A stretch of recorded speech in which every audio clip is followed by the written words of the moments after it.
Hi everyone, it's me Shannon from World Changer Agency, and today I wanted to talk to you a little bit about group interviews. So I just came out of one, so it's fresh in my mind, and I thought I would share with you a little bit about my experience and about what I feel seems to be a little bit of a trend now.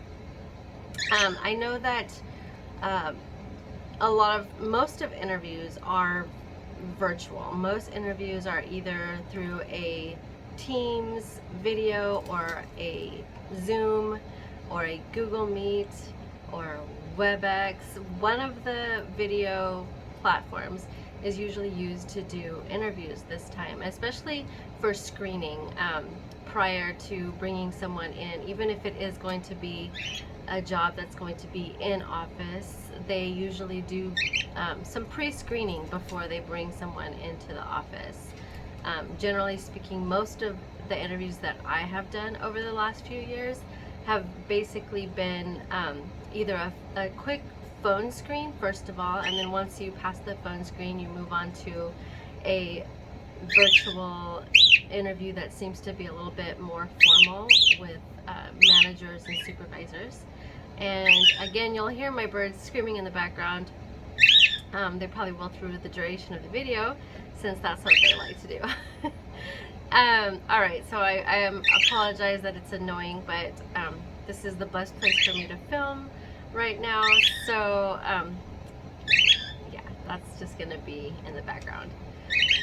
Anyway, so as I was saying, that the interviews seem to be moving towards mostly virtual for job interviews. And a lot of times people won't even, if it's going to be for a remote position, you'll never go into the office ever. So all of your presentations, everything is going to happen over a video call. All right. So in the interview that I just went to, basically what they did was, it was a brief overview of the company. So they wanted to hire a bunch of different people. So they're looking to hire for a call center position, and they basically have they need to fill at least 10 to 20 spots or so is what I'm assuming. And especially a lot of call centers, they have a high turnover rate. So sometimes they're on a monthly, they're hiring maybe like 20-30 new people.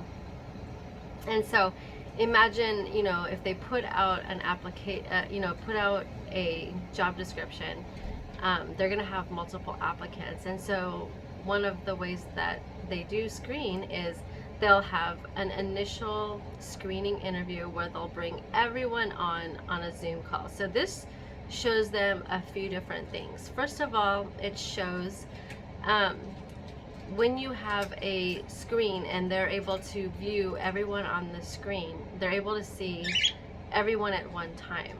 So basically they have all of the applicants in the room at the same time. Now I remember doing this in person. Actually, I've been to actual in-person group interviews where you come and you sit in the chairs, and then they have you participate. Now what they are looking for is participation. Now obviously when you have a huge group, sometimes it may feel a little hard to be participating, because you don't want to feel like you're dominating the group by always raising your hand. You don't want to feel like you're the only one that speaks, and then they have to say, oh no, let me talk to someone else because you've already answered like 3 questions and I'd like to get someone else in here to participate.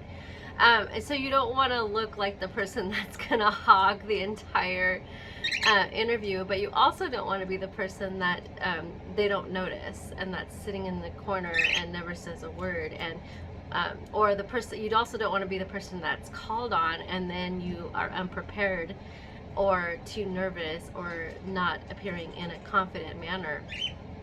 So and these interviews, I feel, in my personal opinion, are probably a little harder than a one-on-one interview, because you're there in front of your competition basically, And sometimes they'll ask you, like for instance, in this last interview that I had, they were asking people questions.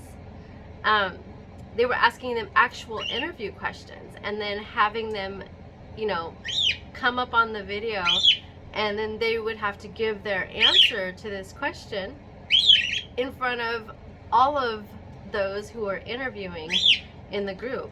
So that was a little nerve-wracking. I believe that, because you feel you're in the spotlight. You're not just talking to people that are looking to hire you, but you're having to answer your question in front of the rest of your competition as well. So that can be very intimidating. Now, one thing I will say is that you have to have a healthy view of competition, first of all. And if you've come from competitive sports or anything that has shown competition type activities in the past, it will be helpful for you. And I feel like when you're in there, you don't need to look at these people as though they're your competition. When you're in that room with them, don't look at them as though, I have to answer my questions better than the next person, or else they're going to get the job and I'm not. That's not the way you need to approach this. The way you need to approach this is that you need to look at all of these people and just think, this is your team. This is the team. Let's just say all of you get hired. That is a very possible option. People, if they're looking for 20 to 30 people and there's only 10 people in that interview room, it's a very good chance that every single one of you could be hired for that next position.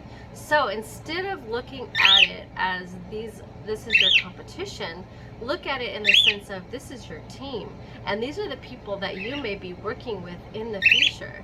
And so you're looking to engage with them as well. You're looking to connect with them as well. And so you want to support one another. You want to show support. I know that they can see everything.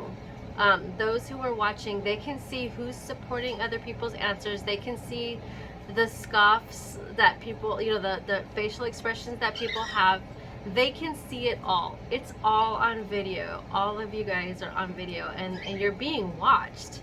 And if it's videotaped, they can actually go look back at it and then see, they can, see different behaviors that are happening during that interview. So one thing they are looking for normally even is they are looking for people that can work well together. So if they see any signs of, someone looking down on someone or laughing at someone, or if they see things like that, it's not going to come across well to the interviewer, or for those the supervisors or anybody that is watching that video is going to see that there is some sort of deviant behavior, that this person might not perform well together in a team, and they see each other more as competition than as team members. So and then also what they are gauging there as well is because when they are working, if they are working and they are hiring, let's just say this happened to be for a remote position, and when you're remote, a lot of your meetings are going to be on Teams or in a Zoom call or on Google Meet. So they need to see that you can actually engage, and you actually know the basic ways of like, they just need to know that you know how to actually get on a Zoom call. Do you actually know how to go in the chat? Do you actually know how to, that's why they'll say, put in the chat this, or write this in the chat. And if you're not technically equipped to be able to know how to use the features of Zoom or Teams, then they're going to be, it might be a little red flag for them, because they might think, well, she doesn't really know how to use what we're going to be using on a regular basis. They might not think too much of it, because a lot of that stuff can be trained, but a lot of companies, they want you to have the basic qualifications of knowing some basic technical skills of you know, how to do a Zoom call, how to do a Teams call, how to, you know, how to click on, you know, the chat button and type in your information, or how to raise your hand in the Zoom call. Different things like that, because that's the way a remote role operates. So I just wanted to share a little bit about that. And, you know, so another thing they're looking for in the midst of that group interview is they're looking for confidence. They're looking for someone that's not going to shrink back or hold back or feel like they're, you know, they're going to want to like hide behind the person in front of them because they don't want to be seen or noticed or heard. No, you want to be seen, you want to be noticed, and you want to be heard. That is the whole purpose of you being there.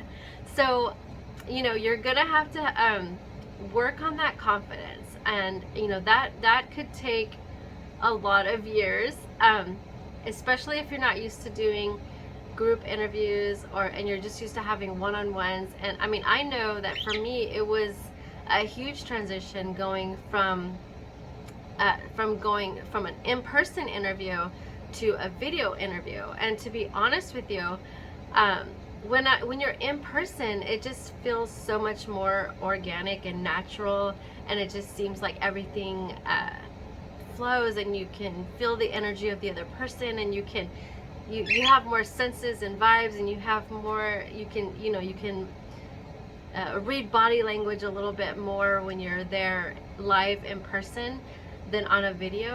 But another thing about video is that there are so many things that you can do that can be a distraction as well. So what I noticed on the interview, and what I still notice, is that I have a habit of touching my face. I know that during COVID everyone was saying, don't touch your face, don't touch your face, and nobody realizes how much they actually touch their face until they're on video.